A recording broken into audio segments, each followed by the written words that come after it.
Hello. Now, finally, we are today talking about the interruption in the Jane's marriage. This is from the novel Jane Eyre, written by Charlotte Bronte. Mr. Rochester's full name was Mr. Edward Fairfax Rochester. He was owner of Thornfield Hall. His wife, Bretha was a maid who was confined in the room upstairs at home. Mr. Rochester sought gratification with other women like Celine Warrens and whom he was entrusted her daughter Adelise as his ward. Jane Eyre was employed by Miss Adele Governance at Thornfield Hall. Mr. Fairfax managed the house. When Mr. Rochester happened to meet Jane for the first time, it was a strange meeting in which both did not know each other. It was when she was returning from hay and Mr. Rochester had slipped from the horse on the ground. She had helped him. When she went back to Thornfield Hall, she learned that her master was on a home visit. In the evening, he asked Mr. Fairfax to send Jane to eat with him. They talked much as he felt to communicate. He liked her and wished to know if she was prepared to return the finer feelings. He said that he was not a villain but an ordinary person with ordinary vices. He wanted Jane to be sympathetic towards him.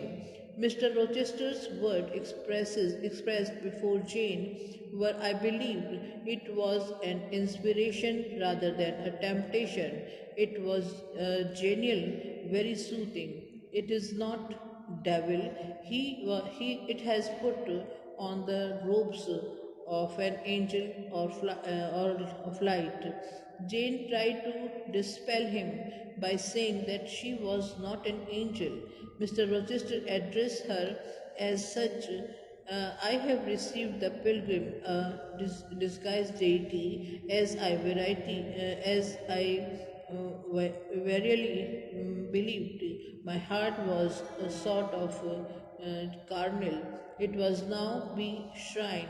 It was confident. He was confident that he would be able to win her love, and said that in time it would learn to be natural with him. He was finding it impossible to be conventional with her.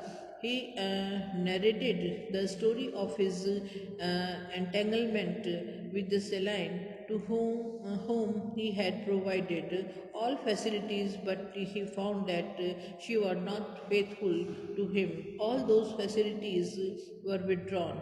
He assured Jane that he wished to be a better man in future. Mr. Rochester loved Jane and expressed his love for her.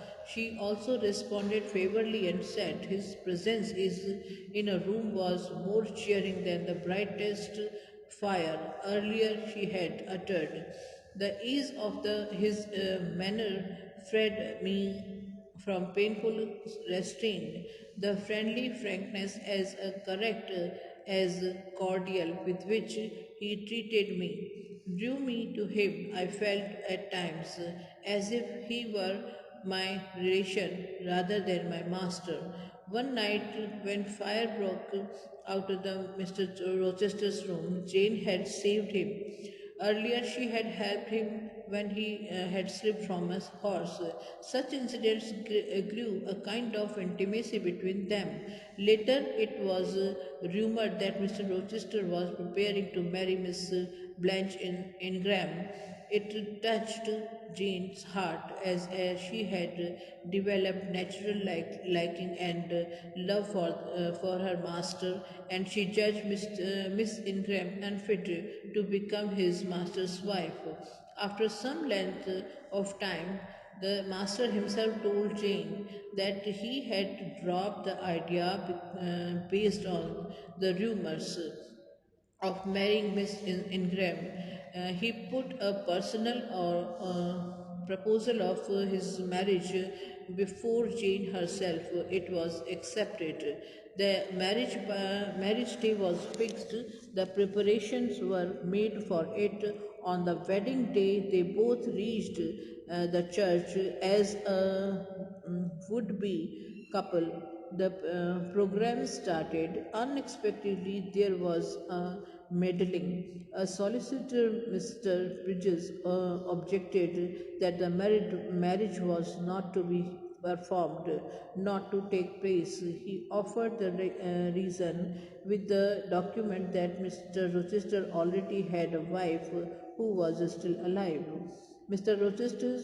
Rochester confessed his folly and the marriage was stopped.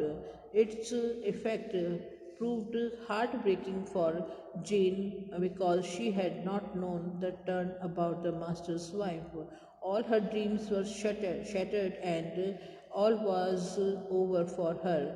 In the dejected mood, she was compelled by her own heart, and she ran away from Thornfield. Thank you.